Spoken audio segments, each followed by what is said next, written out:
Myself Alka Dhingra is going to explain you chapter 2, that is microorganism, friends and foe. This is a revision of chapter and it is a part 2. First topic of this video is harmful microorganisms. Microorganism can be harmful in many ways. Example, जैसे some of our microorganism cause करते हैं disease in human beings, other animals और plants के अंदर. जो micro organism disease cause करते हैं उनको हम क्या बोलते हैं, पैथोजेंस. तो pathogens are disease causing micro organisms. Pathogen can be bacteria, viruses, protozoa और fungi etcetera. Microorganisms cause disease such as tuberculosis, tetanus, diphtheria, whooping cough, cholera, typhoid, AIDS, food poisoning, etc. And some microorganisms also spoil food, clothing and leather objects. Disease causing microorganism in humans. Pathogens होते हैं वो enter करते हैं हमारी body में through the air we breathe, the water we drink और the food we eat. They can also get transmitted by direct contact with an infected person और carried through an animals. जो microbial disease होते हैं that can spread from an infected person to a healthy person through air, water, food और physical contact are called communicable disease.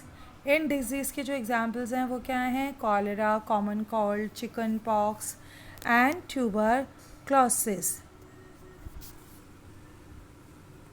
When a person suffering from common cold sneeze, fine droplets of moisture carrying thousands of viruses are spread in the air. The virus may enter the body of a healthy person while breathing.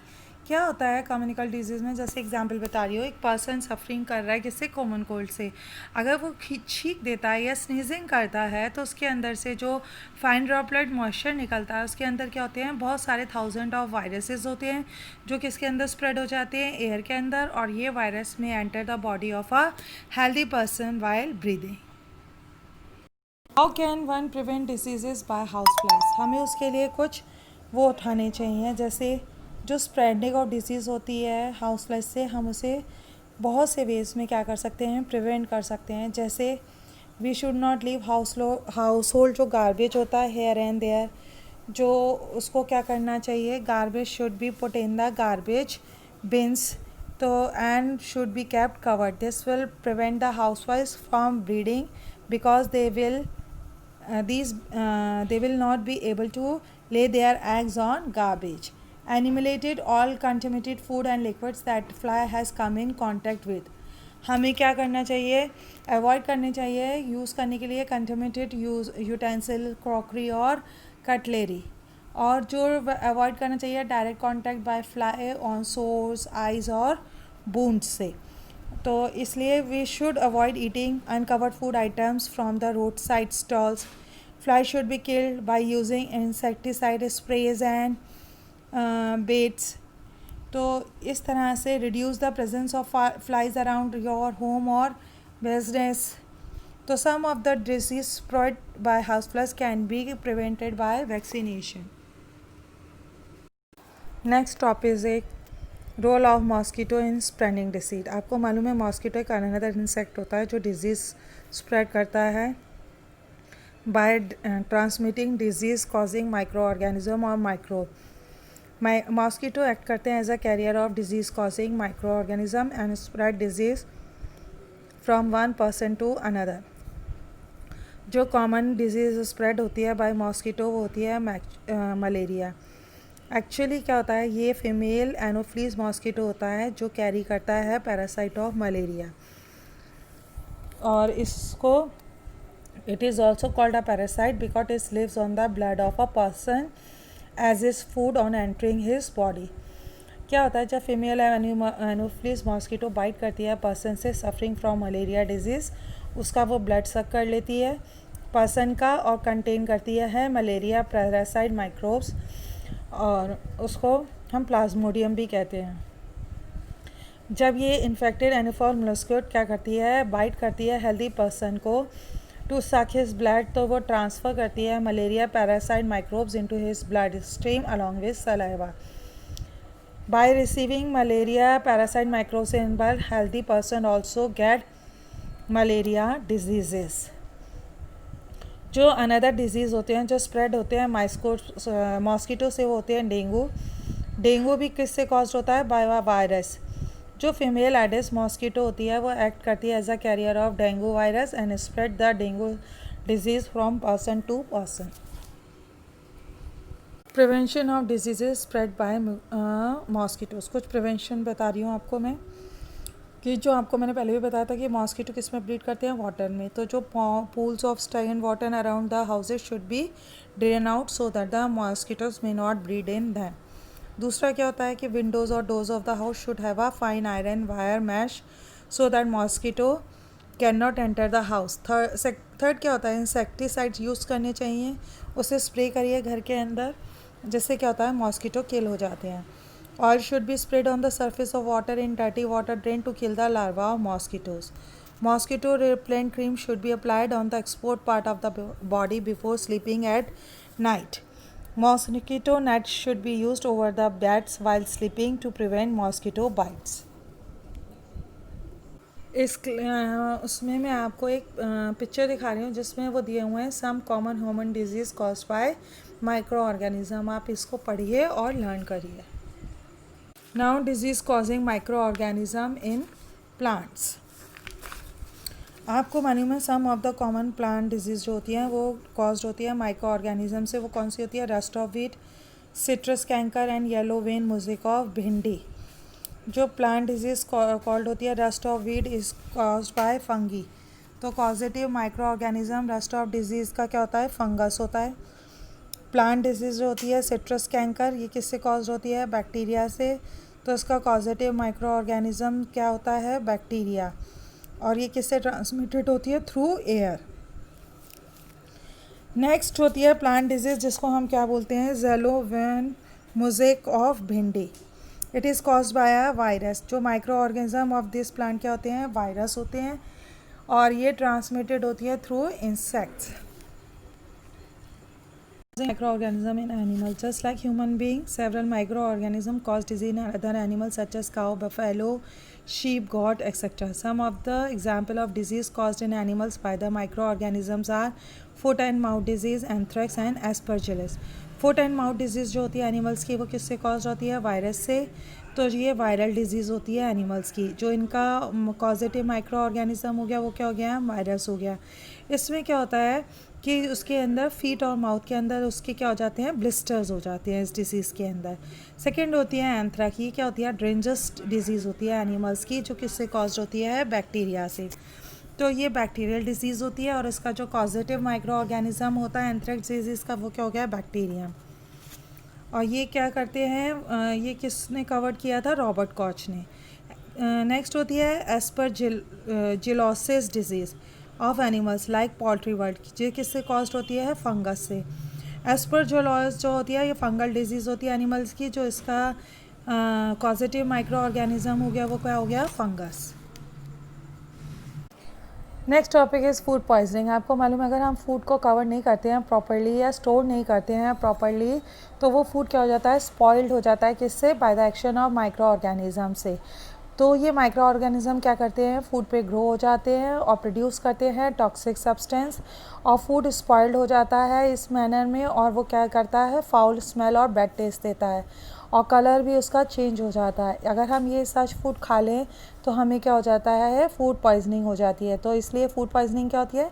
Disease cause due to the presence of large number of micro organism in the food, और due to the presence of toxic substance in food form by the action of micro organism is called food poisoning. इसके जो food poisoning होती है इससे क्या होते हैं? सब माइक्रो ऑर्गेनिज्म क्या उसके सिम्टम्स क्या होते हैं? Vomiting, diarrhoea, pain in abdomen, headache, fever, और ये हमारे लिए बहुत ज़्यादा नुकसानदायक होते हैं. तो जो ये फूड पॉइजनिंग करते हैं ये कहाँ से आते हैं? माइक्रो ऑर्गेनिज्म से. Micro organism air, dirty hands, unclean food container, flies, cockroaches, insect etcetera. जो मोस्ट कॉमन एग्जांपल होते हैं बैक्टीरिया जो फूड पॉइजनिंग करते हैं वो होते हैं सैल्मोनेला एंड क्लोस्ट्रीडियम बोट्यूलिनम. तो फूड जो होता है वेरी प्रेशियस मटेरियल है, इसीलिए हमें अलाउ नहीं करना चाहिए कि ये स्पॉइल्ड हो, यूज़लेस हो और कॉज करे फूड पॉइजनिंग। इसलिए हमें क्या करना चाहिए, फूड को प्रिजर्व करना चाहिए जिससे ये क्या हो, स्पॉइल्ड ना हो। प्रिजर्वेशन ऑफ फूड, आपको मालूम है जैसे फूड मटेरियल होता है, milk, fruit, vegetable, meat, fish and cook food, ये जल्दी से स्पॉइल्ड हो जाते हैं। क्यों? Because they contain a lot of water due to which the food spoiling micro organism can grow in them easily. इसीलिए हमें प्रिवेंट करना चाहिए spoilage and contamination of easily spoilable food material like milk, fruit, vegetables, meat, fish and cook etcetera by proper methods of food preservation. So the process in which the food materials are given a suitable physical or chemical treatment to prevent their spoilage is called food preservation. जो होते हैं इनके कुछ हैं, sun drying, heating, cooling, deep freezing और addition of mustard oil and vinegar etcetera. इस तरह से हम इन मेथड से क्या कर सकते हैं, फूड को अच्छी तरह से प्रिजर्व कर सकते हैं।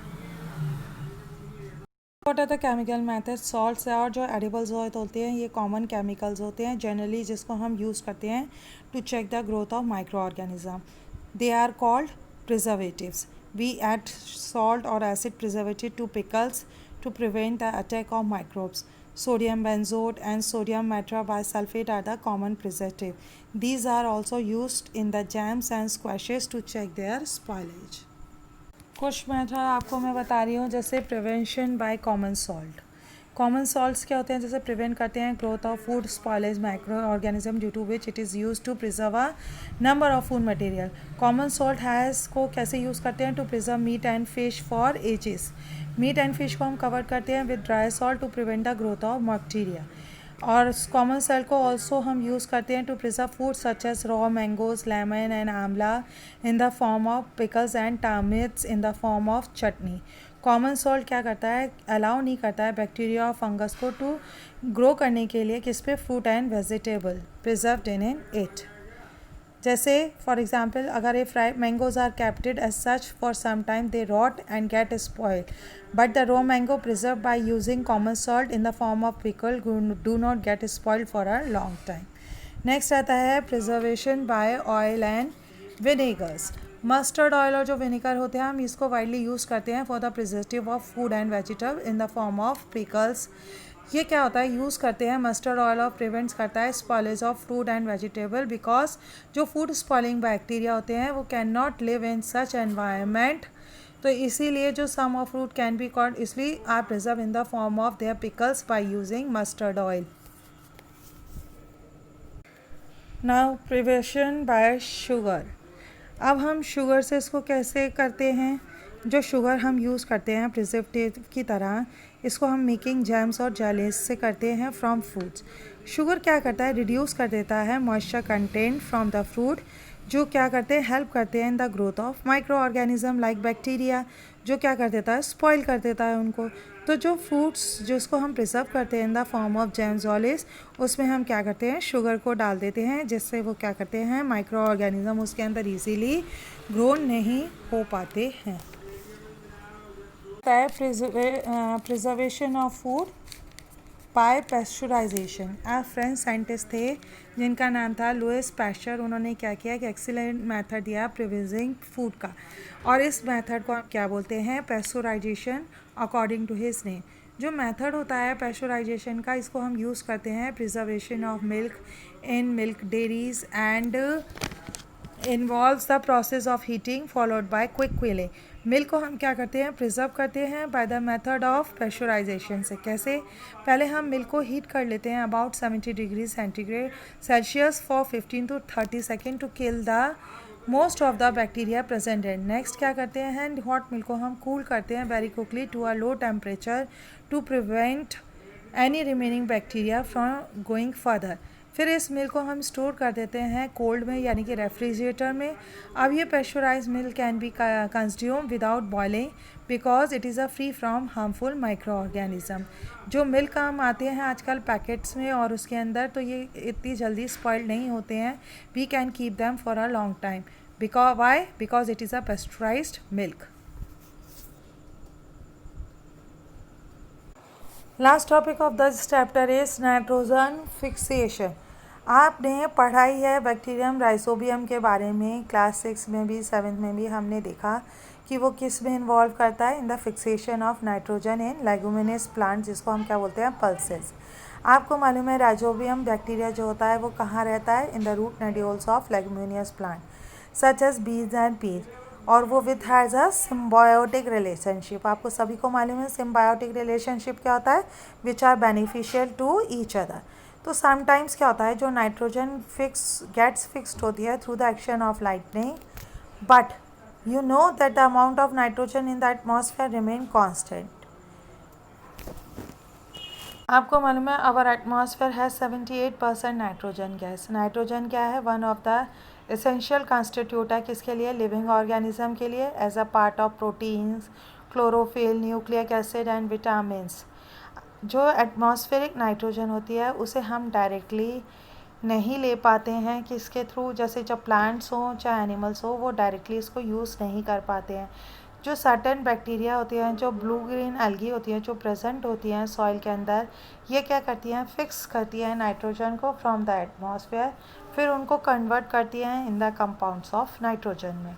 अब ये क्या होता है, जब ये नाइट्रोजन कंपाउंड में कन्वर्ट हो जाता है तो ये यूजेबल कंपाउंड्स हो जाते हैं, जिन्हें सॉइल क्या कर लेती है, एब्जॉर्ब कर लेती है by the roots of plants और रूट सिस्टम के, और फिर ये नाइट्रोजन को हम यूज़ करते हैं for the synthesis of plant proteins and other compounds.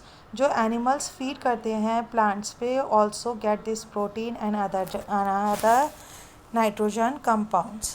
फिर क्या होता है, जब व्हेन प्लांट्स एंड एनिमल्स जब डाइड होते हैं तो जो बैक्टीरिया एंड फंगी जो प्रेजेंट होते हैं सॉइल के अंदर, वो कन्वर्ट कर देते हैं नाइट्रोजन वेस्ट को किसके अंदर, नाइट्रोजन कंपाउंड में, जिससे कौन यूज़ कर लेता है, फिर प्लांट्स अगेन कॉल्स कर लेता है। जो क्या होता है, कुछ ऐसे बैक्टीरिया होते हैं जो कन्वर्ट करते हैं some part of them to nitrogen gas, जो वापस किसके अंदर चली जाती है, एटमॉस्फेयर के अंदर। इस तरह से रिज़ल्ट क्या होता है, जो परसेंटेज ऑफ नाइट्रोजन होता है एटमॉस्फेयर के अंदर, वो या तो ज़्यादा रहता है और या लेस रहता है, लेकिन वो क्या रहते हैं, कांस्टेंट रहते हैं।